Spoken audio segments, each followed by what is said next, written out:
할렐루야. 아멘. 오늘은 동역, 일과 사람이란 주제를 통하여서 주의 말씀 같이 나누도록 하겠습니다. 하나님 앞에서 일하는 것 얼마나 축복인지 모르고 또 하나님 안에서 좋은 동역자 만나는 것 가장 귀한 진주 같은 것이에요. 그래서 일도 중요하고 사람도 중요한데 우리가 그 일들을 어떻게 할 것인가 라는 것을 오늘 살펴보게 되는데, 그렇게 하려면 먼저 우리가 구원에 대한 확신을 가지고 있어야 되는 거예요.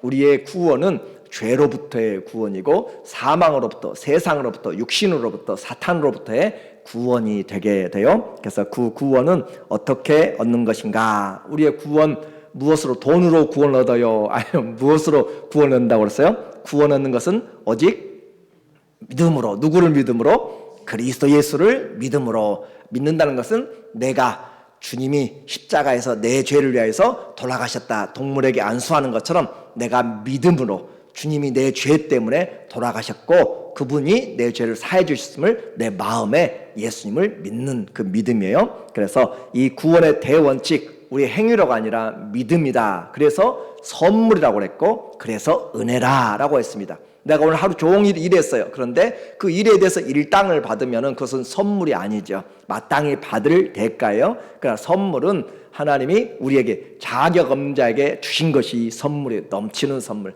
하나님이 구원을 우리에게 주셨는데 믿음의 그 선물을 통하여서 주셨다라고 했습니다.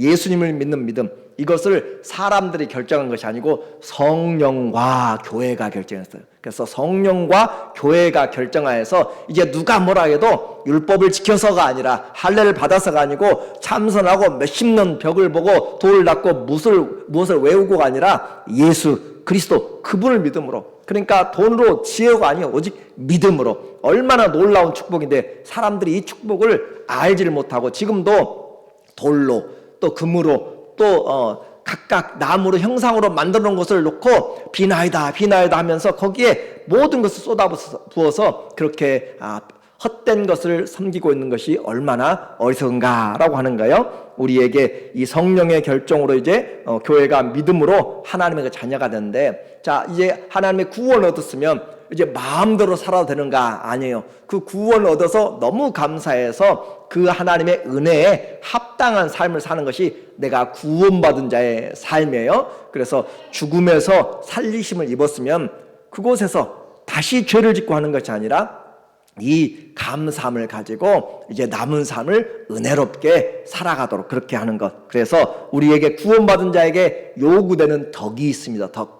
그래서 예수님을 믿으면 우리에게 그 은혜로 이제 어떻게 살 것인가 라고 하는 거예요. 갈라디아서 5장 25절에 보면, 만일 우리가 성령으로 살면, 성령으로 살리심을 입었으면, 성령으로 생명을 얻었으면, 그 말이에요. 성령으로 우리가 믿어서 예수님을 알게 되었으면 어떻게 살라고 그래요? 성령으로 행할지니. 이것이 우리의 삶의 그 원칙이 돼요.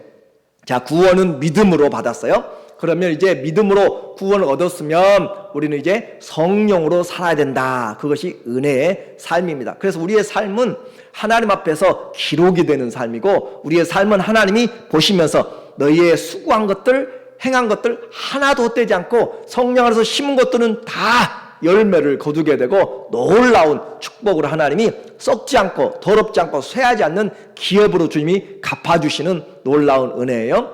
세상에는 투자의 귀재들이 많이 있어요. 돈을 잘 굴려가지고 다른 사람들은 다 망하는데 그 사람은 열심히 잘 해가지고 아주 뻥튀기를 잘하는 사람들 투자의 귀재라고 하잖아요. 그런데 아무리 투자를 하고 뭐 해도 이 땅의 것들은 다 사라져요. 이 땅의 것들은 다 꿈과 같이 사라지고 한날 그냥 풀의 영광과 같이 사라지게 돼요.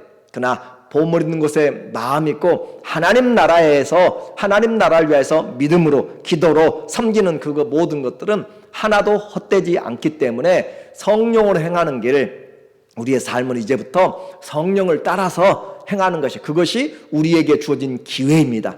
오늘 그냥 내가 먹고 마시고 살라고 오늘 생명을 연장시켜 준 거 아니에요. 왜 내가 병 나면 얻어야 돼요? 내가 안 가본 거 가보고 또 아니면 안 해본 거 해보고 하려고 우리가 병 낫기를 원하고 지혜를 구하고 돈을 구하고 하는 것이 아니라 이 하나님이 주신 은혜를 나누는 주의 뜻을 행할 수 있는 기회를 얻도록 그렇게 우리가 목적을 가지고 기도하면 하나님이 우리의 삶을 은혜로 기회를 주시는 거예요. 이제 초대교회 두 교회가 아주 중요하게 나타났어요. 하나는 예루살렘의 교회, 유대인들을 중심으로 모여진 사도들이 중심으로 사역했던 그 예루살렘의 교회, 그리고 또 하나는 이방 선교의 중심이었던 안디옥 교회, 지금 시리아죠. 시리아의 안디옥 교회, 그곳이 이방 선교의 장소였습니다. 그래서 오늘 본문의 말씀을 통하여서 교회의 목적은 우리가 하나님의 말씀을 듣고 그 말씀을 잘 증거하는 것, 전달하는 것, 그것이 중요합니다. 오늘 마태복음 28장 19절에 보면 그러므로 너희는 가서 모든 민족을 제자로 삼아 아버지와 아들과 성령의 이름으로 세례를 베풀고, 자, 하늘과 땅의 모든 권세를 가졌어요. 아무도 하늘과 땅의 모든 권세를 가진 자가 없습니다. 미국 대통령조차도 미국 안에서만 권세를 가지고 있어요. 하나님만이, 주님만이 하늘과 땅의 모든 권세를 가지고 계신데 그분이 말씀하시기를 너희는 모든 민족을 제자로 삼으라. 하나님의 자녀들도 복음을 전하여서 주님을 따르는 자로 만들라라고 이야기했고, 사도행전 1장 8절도 오직 성령이 너희에게 임하시면 너희가 권능을 받고 예루살렘과 온 유대와 사마리아와 땅끝까지 이르러서 내 증인이 되리라. 자, 예수님의 제자를 만드는 것이고 또 성령이 임하면 예수님의 증인이 되는 것이고, 우리는 이 땅에 살아가면서 돈 벌기 위해서 살아가는 것도 아니고 출세하기 위해서 살아가는 것도 아니고 주님 앞에서 예수님의 증인이 되는 것. 이사야 43장 10절 11절도 너희는 내 증인이라, 내 증인이 되기 위해서 부르심을 입었고 내 영광을 위해서, 내 찬송을 위해서 증인되는 것이 얼마나 큰 축복인가. 그래서 오늘도 하루 24시간 살면서 예수님의 증인이 하나도 되지 않고 예수님을 두려워하고 예수님과 상관이 없는 시간과 말과 생각들로 살아간다면 우리는 주님의 이 아름다운 사역에 동참을 하지 못해요. 그래서 우리는 말에나 일에나 예수님의 증인이 돼야 돼요. 꽃은 어디가 있어도 향기가 나요. 그렇죠? 꽃이 함께 있으면 향기가 나는 것처럼 우리가 가는 곳에서는 예수님이 생각으로도 말로도 발걸음으로도 우리의 모든 온 매무새로부터 시작해서 예수님의 향기와 편지들이 되어지도록 그렇게 되어가는 것이 예수님에게 내가 속하였던 것이고 그것이 축복입니다. 아, 저 사람을 보면 술 냄새가 나요. 저 사람을 보면은 무슨 냄새가 나요. 우리가 그렇게 나눌 수가 있는 거잖아요. 우리에게는 그리스도의 향기가 되어서, 왜요? 예수님의 증인이기 때문에.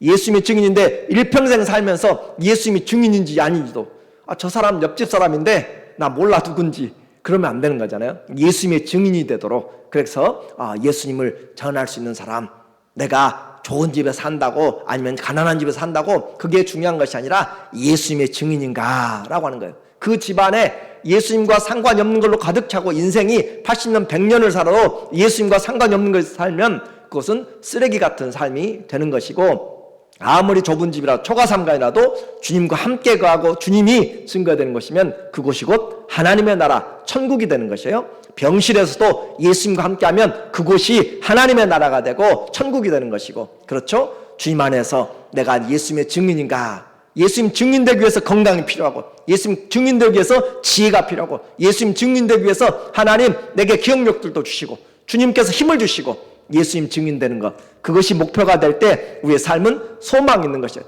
죽음만 기다리는 것이 아니에요. 떠나기만 기다리는 것이 아니라 예수님의 증인되는 것에 목표를 맞추면 내가 할 수 있는 대로 주님, 내 작은 입술로 멀리 가지 못해도 이곳에서 나를 위해서 수고한 사람들을 위해서 기도하고 교회를 위해서 기도하고 내가 함께 할 수 있는 사람들을 섬길 수 있는 것, 이것이 우리에게 중요한 약속이에요. 자, 이제 교회는 선교사를 파송하고, 자, 선교사 가서 복음을 전해요. 복음을 전하면서 뭘 세우죠? 교회를 세워요. 교회를.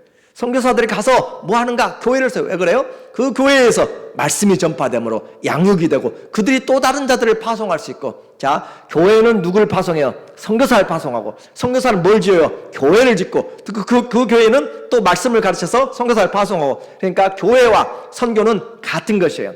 교회가 선교사를 파송하고 선교사가 교회를 만들고 지나가고 그렇게 하는 거죠. 그래서 교회의 중요성, 그 교회가 왜 중요한가? 그 교회는 선교사가 떠나도 교회가 세워진다라고 하는 것은 그 교회에서는 매일 매일 정기적으로, 매일 규칙적으로 하나님의 말씀이 선포된다는 사실입니다. 이게 놀라운 것이에요. 하나님의 말씀이 매일 선포된다, 그 정기적으로 선포된다라고 하는 것은 엄청난 축복입니다. 그래서 우리에게 하나님의 말씀을 내가 들을 수 있는 기회가 된다는 것이, 내가 저곳에 가면 말씀을 들을 수 있다, 저곳에 가면 내가 놀라운 은혜를 들을 수 있다. 요즘은 K-팝이 많이 한국 문화가 발전하고 그래서 그 세상에 BTS나 또 블랙핑크인가 걸그룹 같은 것은 세계적인 사람들이, 세계에서 많이 엄청난 사람들이 몰려들고 그러잖아요. 그런데 그 사람들을 보기 위해서, 듣기 위해서, 그러나 예수님의 말씀은 천국의 말씀이고 세상을 이기는 그런 생명의 말씀인데, 그것이 정기적으로 이렇게 선포된다라고 하는 그 자체가 놀라운 축복이고 기적이고, 그것을 내가 은혜로 받을 줄 알면 내 삶이 행복해요. 내 삶이 다른 것에서 행복한 것이 아니라, 내게 좋은 음악이 들려지면 그 사람 행복한 사람이잖아요. 그렇죠? 내게 생명의 말씀이 들려진다, 내게 평강이 나에게 몰려오고 내게 은혜가 나에게 넘치도록 흘러나오면은 내 삶은 행복한 것이잖아요. 예수님이 우리에게 말씀이 선포되는 것. 자, 교회에서는 다른 것 중요해요. 봉사도 중요하고 다른 모든 것 중요해요. 그런데 하나님의 말씀, 생명의 말씀, 구원의 말씀, 그 말씀이 우리에게 규칙적으로 선포된다라고 하는 것이, 그곳이 진리의 등대가 되는 것이에요. 그곳이 하나님의 말씀이 있는 것이기 때문에, 그래서 교회는 반드시 세워져야 되고 그곳에서는 하나님의 말씀이 정기적으로 선포돼야 되는 것, 이것이 놀라운 은혜죠. 이렇게 해서 하나님 앞에 기도하고 영적인 사역을 교회가 감당하고 성도들이 그곳에서 양육을 받고 제자가 되어서 또다시 파견되면서 파송되고 하나님의 나라가 세워지는 것 말씀드립니다. 이 교회는 단순한 건물이 아니에요. 성도들이, 하나님의 부르심을 입은 자들이 모이는 것이 모임입니다. 그래서 우리가 모인 곳이 교회요, 이곳에 주님이 머리가 되셔서 주님이 우리를 양육하시는, 그래서 이 땅에서 교회보다 중요한 것은 없습니다. 잘 기억하세요. 이 땅에서 교회보다 중요한 것은 없어요. 왜 그래요? 그리스도가 머리고 그리스도의 몸이 교회이기 때문에. 그리스도의 몸보다 중요한 것이 어디 있어요? 그리스도의 몸이 교회인데 우리는 교회를 너무 가볍게 생각해요. 교회 와서 내 마음대로 목소리를 내려고 하고, 교회 와서 내 뜻대로 해보려고 하고. 아니에요. 그것은 주님의 교회 가서 내 마음대로 장구치고 시끄럽게 깽가르치면서 자기 소리를 높이는 것이에요. 하나님은 영이시니, 하나님은 성전에 계시니 온천한 잠잠하라고 하잖아요. 하나님 앞에서 목소리 높이는 사람들은 가장 불쌍한 자예요. 그래서 교회는 그리스도가 머리고 성도는 그의 몸인데, 교회를 가벼이 여기지 말고, 교회의 성도를 핍박하는 것은 누구를 핍박한다고 그랬어요? 예수님을 핍박한다고 그랬잖아요. 교회를 핍박하는 자 곧 나를 핍박하는 것이라 그 사도 바울이 알았잖아요. 주님 누구십니까? 나는 네가 핍박하는 예수라. 이 놀라운 일, 그것도 알았으면 누가 교회를 핍박하겠어요? 누가 감히 크게 예수님을 핍박하겠어요?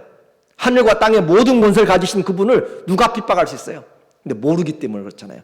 교회가 주님의 몸인 것을. 그러니까 형제 자매를 미워하면 누구를 핍박하는 거야? 지금 주님을 핍박하는 거예요. 우리는 잘 기억해야 돼요. 형제 자매들을 내가 무시하면 누구를 무시한 거예요? 주님이 핏값을 주고 산 그 형제를, 자매를 무시하는 거예요.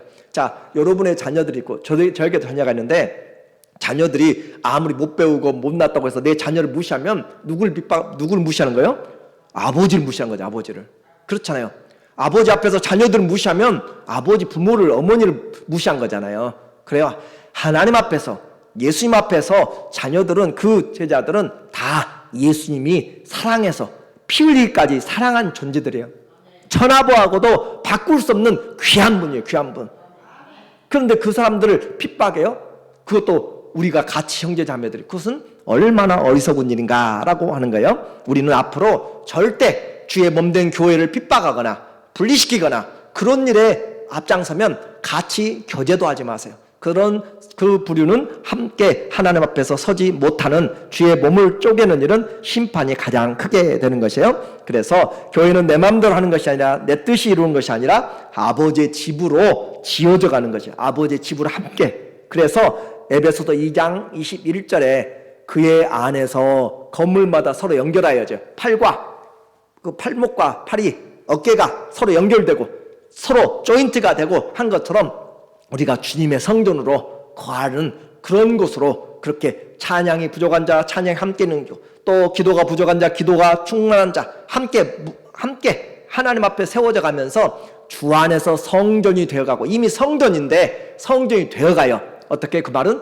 성숙해 간다 그 말이 성숙해 간다고 함께 성숙해 가고 너희도 자 성령 안에서 하나님이 거하실 처소가 되기 위하여서 자 하나님이 거하실 처소 그곳에서는 거룩이 임하는 곳이잖아요. 그곳에 죄들이 떠나가도록 그렇게 격려하고 해야지 친구 데리고 가서 갬블링 가고 친구 데리고 술 먹는 데라고 마약 안 들어가고 거짓하는 거 들어가고 이단과 사이비를 쫓아가면 그런 것들은 하나님이 거하실 처소가 아닌 거예요. 죄가 가득한 것이고 이곳에 장사하는 것으로 가득한 것이고 자기 야망이 있는 것으로 그렇게 되면 하나님의 교회로 성전으로 지어져 가는 것이 아니라 그곳을 더럽히는 것이 되기 때문에 오늘 우리는 함께 사랑으로 선행으로 격려하면서 하나님이 거하실 만한가 하나님이 보실 때 내 안에 더러움이 많지만 자꾸 씻어내고 자꾸 주님을 의지함으로써 주님 상한 갈대도 꺾지 않고 꺼져간 등불도 끄지 않는 주님 앞에 나올 때 주님은 우리의 마음을 받으시잖아요.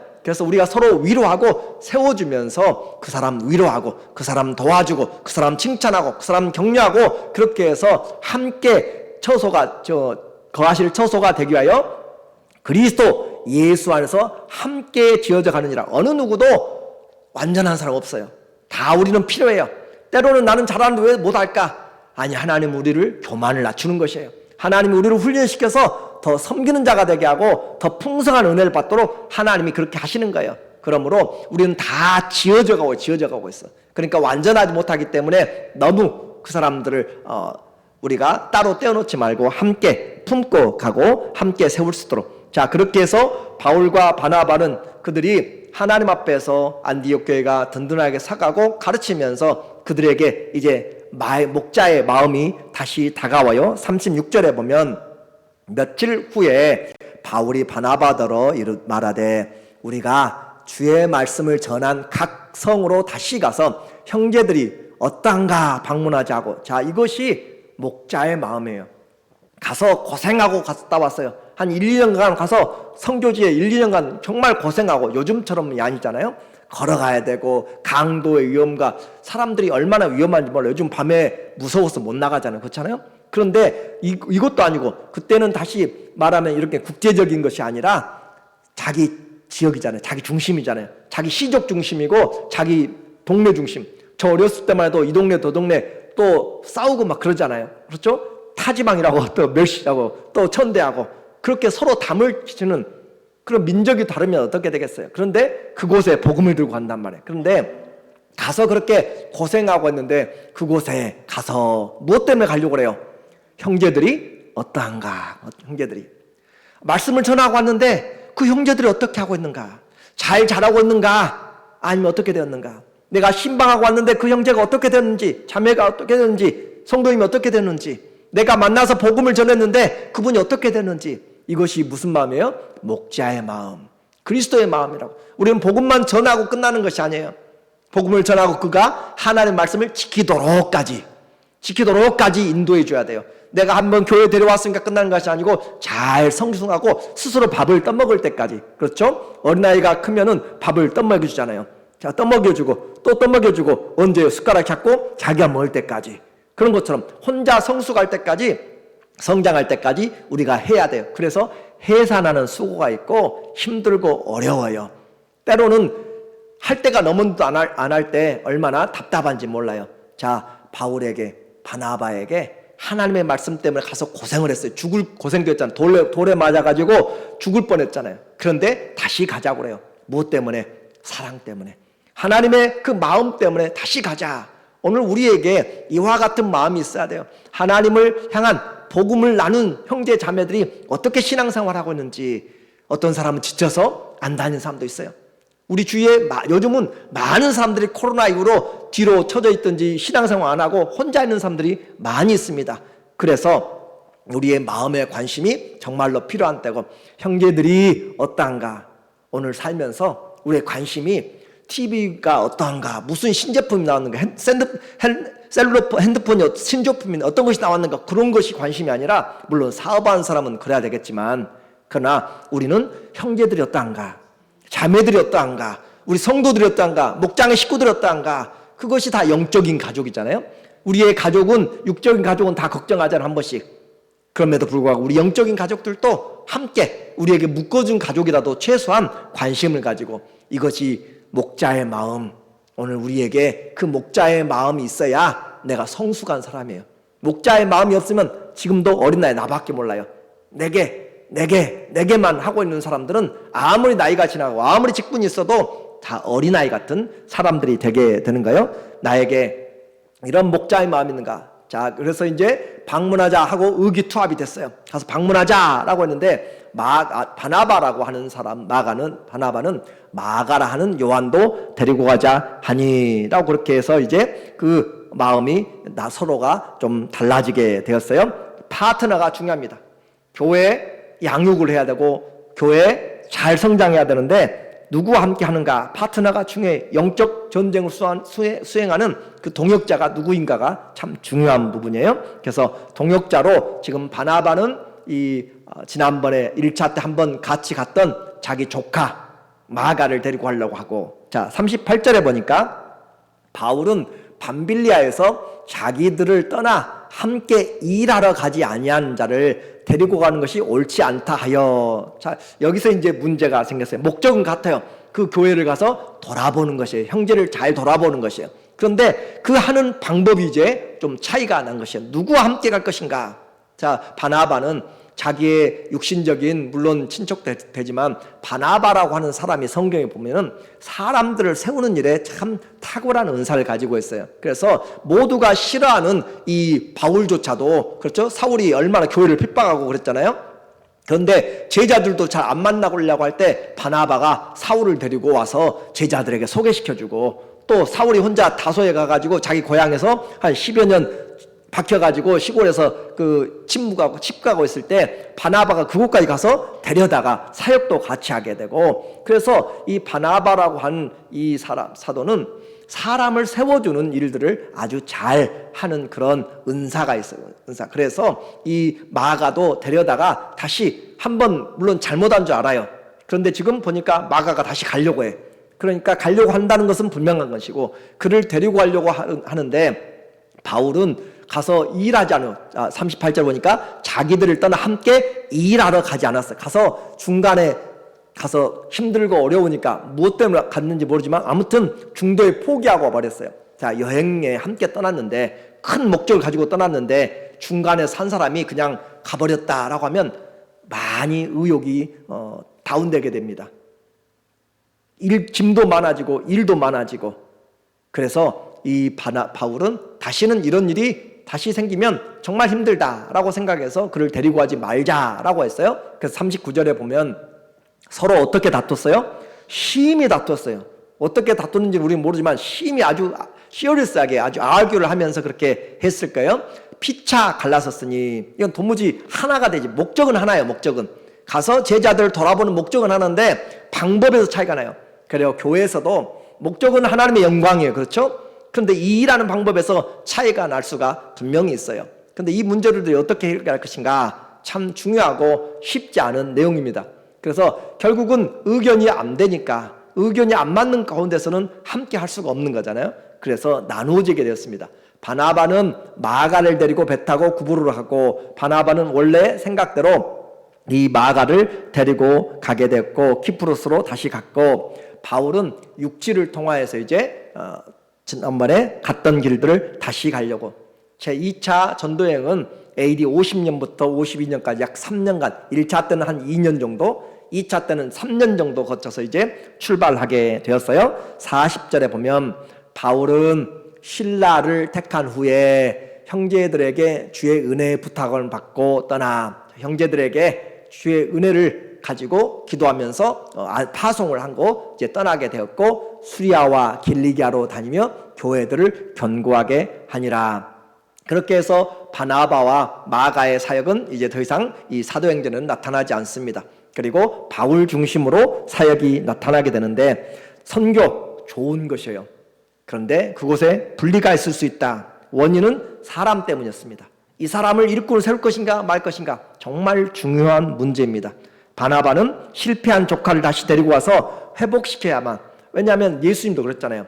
베드로가 예수님을 3번씩이나 부인했잖아요. 그렇죠? 예수님을 3번씩이나 부인했는데, 그래? 너 그렇게 장담하면서 나에게 다른 사람 다 떠나가 내가 죽을지라도 나는 예수님 배반하지 않겠습니다 했는데 3번씩, 그날 며칠도 아니에요. 그냥 몇 시간 만에 3번씩 부인해버린, 정말로 아주 등에 칼을 꽂은 사람이잖아요. 그런데 예수님이 부활하시고 그를 따로 갈릴리 바닷가에서 거닐면서 베드로에게 3번씩 묻잖아요. 네가 나를 사랑하느냐? 그것도 타오르는 횃불에 그 고기를 구우면서, 그러면서 베드로에게 3번씩 물어볼 때 베드로는 자기 자신을 아는 거잖아요. 내가 사랑한다고 해봤자 언제 또 어떻게 바뀔지 모르고, 그렇지만 주님이 아십니다.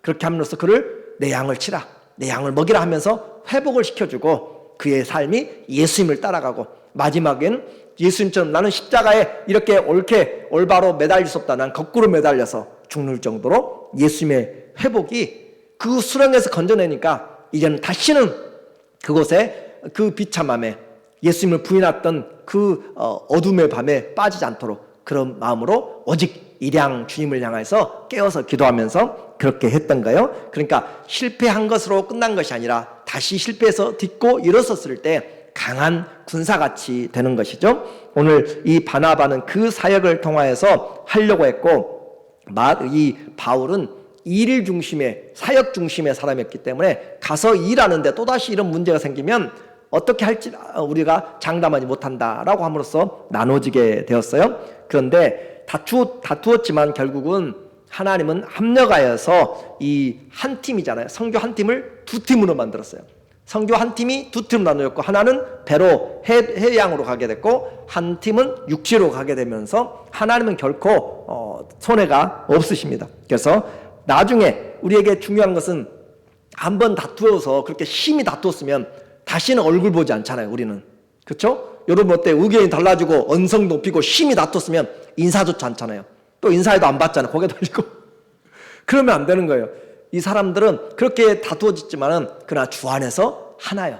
주 안에서 하나란 거 중요한 거예요. 우리는 싸워도 부부가 싸우면 칼로 뭐라고 해요? 칼로 물베기라고 하는 것들, 요즘은 안 그런 것 같아요. 요즘 너무 무서운 것 같아요. 그런데 그와 같은 것이 그리스도 안에서 함께 서로 용납할 수 있는 것, 그것이 우리가 진정한 그리스도의 자녀가 된다. 나중에 마가는 이렇게 자기 삼촌을 따라다니면서 선교사로 잘 준비가 됩니다. 내가 한번 실패했기 때문에 다시는 넘어지지 아니하리라는 그런 분명한 각오가 있었고, 그리고 그가 이제 베드로를 또 따라다니면서 베드로에게 말씀을, 예수님의 사역을 많이 듣고 마가복음을 기록하잖아요. 놀라운 일이죠. 이 마가복음을 이 요한 마가가 기록한 것이에요. 그래서 이 마가복음 우리에게 전달해주고, 또 바울도 이렇게 한번 싸웠다고 해가지고 그 사람을 인격적으로 미워하고 그런 것은 아니에요. 사역에 안 맞는다, 이 말. 사역에 안 맞는 거죠. 그 사역에. 그런데 나중에 이 마가가 아주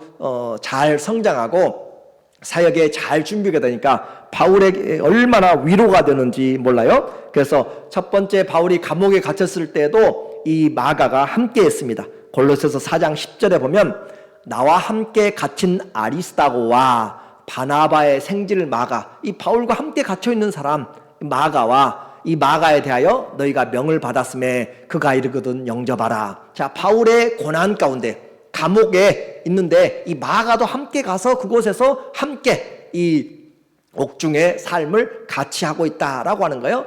고난의 동역자가 지금 된 것이고, 또 마지막에 이제 바울이 죽을 때가 다가와서 마지막 갇혀 있는 그 당시에 디모데 후서에서 믿음의 아들 디모데에게 보내면서 하는 편지잖아요. 4장 11절에 누가만 나와 함께 있느니라. 네가 올 때 누굴 데려오라고 그래요? 마가를 데리고 오라. 자, 그렇게 다퉜으면 마가도 이제 생각해보세요. 아, 그때 우리 사도 바울 능력 많다고 교회 된다고 하면서 나 이렇게 팽시키고 말이지, 그렇게 따로 왕따시키고 그렇게 모욕을 주고 했는데 라고 하지 않아요. 그렇죠? 나의 실수를 인정하고, 그리고 배우면서 이제 그분이 필요하니까 기꺼이 가서 섬기려고 하는 사람. 바울도 그가 보면서 아, 이렇게 마가가 성장했구나 라고 하면서 그를 더 세워서 필요한 자로 세워주는, 자, 우리는 그리스도 안에서 하나님의 나라에서 영원히 만날 사람이라고 그랬어요. 그렇죠? 근데 때로는 일하면서 찬양대에서, 교사에서, 아니면 전도에서, 권사에서, 부엌에서 의견이 부딪힐 수 있어요. 그러나 사람 자체를 미워하는 것이 아니에요. 단지 그 일의 적합성이었죠. 그리고 그가 고쳐지고 그가 성숙해 가면 서로가 또 하나가 되고 화목하는 것, 결국은 그것이 그리스도의 몸으로 어떻게 해요? 지어져 가는 거, 지어져 가는 거. 그래서 새로운 어떤 누구들도 다 함께 세워지도록, 이 마가가 어떻게 해요? 마가를 데리고 오라. 그가 나의 이제 일에 유익하니라. 아까는 일이 잘 안 될 것 같고 이제는 일에 유익하다라고 할 정도로. 자, 이 마가는 나중에 알렉산드리아, 이집트 알렉산드리아에 교회를 세우고 그곳에 사역하다가 순교를 하게 됩니다. 한 사람을 세워나가는 것, 오늘 우리는 한번 생각해 봐야 돼요. 여러분은 어떤 사람이세요? 여러분은 사람을 세워가는 사람이세요? 아니면은 그냥 무조건 일을 해야 되니까 이 일의 중심이 되는 사람인지, 여러분 일을 할 때, 그러나 중요한 것은 하나님이 뭘 원하시는가, 그리고 그 사람을 결국은 우리는 이 하나님의 자녀들이 일하잖아요. 그렇죠? 일이 사람을 세우는 것이 아니고 하나님의 자녀들이 일하는 것이에요. 주님이 모세를 세울 때도 모세가 세워지도록 기다리는 거예요. 기다리는 것. 하나님은 다 기다려요. 하나님의 사람들이 준비되기를 기다려요. 그래서 준비된 자에게 하나님이 일을 하십니다. 우리의 삶에서도 우리를 통하여서 준비될 사람들이 많이 있어요. 우리를 통하여서 직분자로 세워져야 되고, 우리를 통하여서 하나님의 일꾼들로 세워져야 되고, 그렇게 해서 하나씩 준비되어야 됩니다. 마가는 자기 자신도 나는 실패를 했지만 그것에서 멈춰버리지 않잖아요. 다시 도전하고 좋은 하나님의 일꾼이 되고, 바나바도 그 실패한 사람을 다시 이끌어주고 새롭게 하고, 이제 우리는 교회는 결국 전도하는 것이 끝나는 것이 아니에요. 전도하는 사람들이 성숙하도록, 교회가 함께 양육이 돼가고 성장하도록. 자, 오늘 우리에게 하나님이 주신 말씀들에서 우리는 하나님이 거하실 처소가 되기 위해서 서로 세워져 가야 돼요. 실수한 것에서 계속 반복적으로 하면 안 되잖아요. 그렇죠? 계속 반복적으로 안 되고, 우리는 실수한 것을 다시 마가처럼 극복을 해야 돼요. 극복을 해야 되는 것이고, 우리는 그렇게 극복할수록 옆에서 조언도 해주고 기도도 해주고 이끌어도 주고 본을 보여주고 밥도 사주고, 그렇게 하면서 그가 세워질 수 있도록, 그리고 나중에 이 바울이 다시 그와 함께 협력하는 것처럼 우리는 원수가 없어요. 자, 그리스도 안에서는 우리는 원수가 없습니다. 그렇죠? 다 그리스도 안에서 한 형제요 자매요 한 하나님을 우리가 믿는 사람들이에요. 우리 모두가 주님의 나라에 꼭 필요한 사람들입니다. 우리 모두가 하나님의 일꾼들입니다. 우리 모두가 주님이 주신 이 교회의 영적인 가정이고, 주님이 이 시대에 필요한 사람들로 우리를 세워주셨어요. 단지 지금 우리가 시험에 들었고 또 실패하였고 단지 좀 연약할 뿐이에요. 그러나 우리가 교회로 모이는 것은 함께 지어져 가는 것입니다. 주 안에서 함께 지어져 가서 하나님이 풍성하게 역사하시는 그런 놀라운 성령의 그런 전이 되고, 그런 하나님의 일터가 되기를 예수님의 이름으로 간절히 축원합니다. 아멘. 기도하겠습니다. 하나님 아버지, 우리 교회가, 우리 가정이, 우리들이 하나님의 사람들을 세우는 그런 사람들이 되게 하여 주시옵소서. 또 하나님의 복음을 전하는 그런 장소와 사람들이 되게 하여 주시옵소서. 가장 중요한 것은 바로 하나님 안에서 서로 사랑함으로 격려하면서 세워주는 것입니다. 주님, 우리의 마음을 넓게 열게 하여 주시고 우리 모두가 함께 지어져 간다는 사실을 통하여서 주님 안에서 격려하며 세워주는 그리스도의 아름다운 지체들 되게 하여 주시옵소서. 예수님의 이름으로 감사하며 기도합니다. 아멘. 우리 찬송하고 기도합니다.